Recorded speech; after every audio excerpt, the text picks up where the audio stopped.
पुण्य सलीला गंगा जहां पर है, और गंगा कहां से निकलती है? गंगोत्री से निकलती है।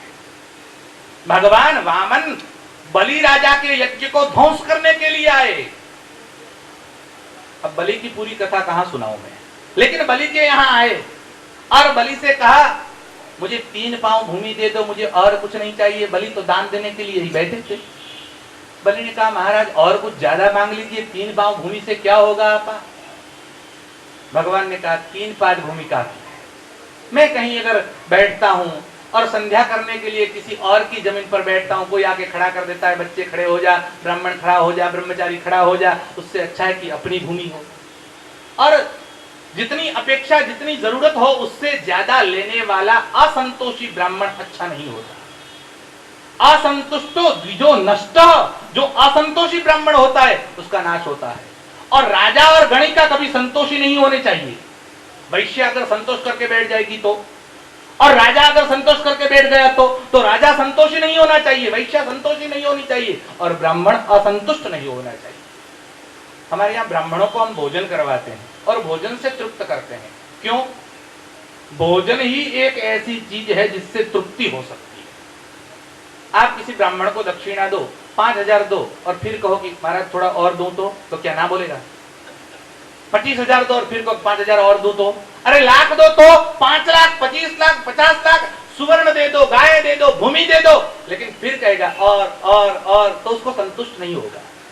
लेकिन बराबर आप भोजन करवाओ, 50 गुलाब जामुन खा गया, 5 कटोरे शिखंड के खा गया, गंगा जी खा गया, जलेबी खा गया, सारी जितनी मिठाइयां थी बराबर खा के यहां तक उसका मिठाई से भर गया शरीर, और फिर कहो महाराज थोड़ा ले लो, महाराज थोड़ा, महाराज नहीं, अब नहीं, अब नहीं, अब नहीं।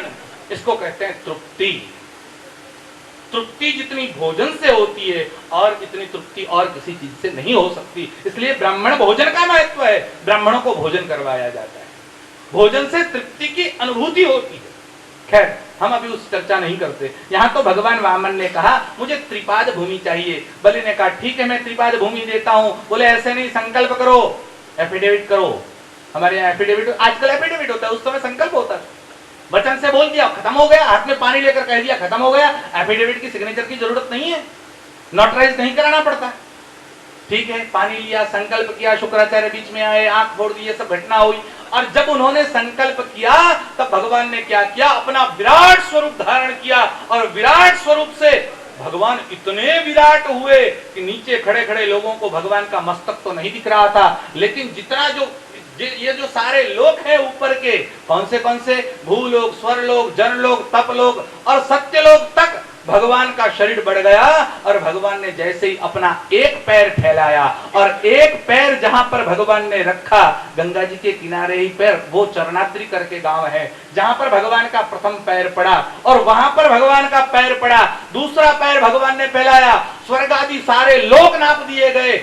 और जब भगवान ने स्वर्ग आदि लोक नापता हुआ भगवान का पैर ऊपर की ओर गया, और जब स्वर्गलोक से भी ऊपर सत्यलोक तक ये पैर पहुंचा, तब ब्रह्मा जी ने देखा ये कौन सा पैर है, और ब्रह्मा जी दिगमुड़ रह गए। भगवान खड़े हुए और ब्रह्मा जी ने कहा अरे रे ये तो नारायण का पैर है, भगवान नारायण का पाद यहां से आ गया है। तो ब्रह्मा जी ने क्या किया? अपने कमंडल में पानी लिया और भगवान के पाद का प्रक्षालन किया, और भगवान के पाद का प्रक्षालन करके उस पानी को गिरने नहीं दिया, उसको अपने कमंडल में रख लिया, और भगवान के वामन के पाद को प्रक्षालन करके जिस नीर को, जिस पानी को रखा, वही द्रवीभूत होकर गंगा के नाम से प्रसिद्ध हुआ।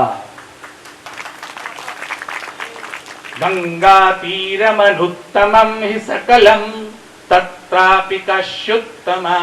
अब गंगा की महिमा तो जितनी कहो कम है।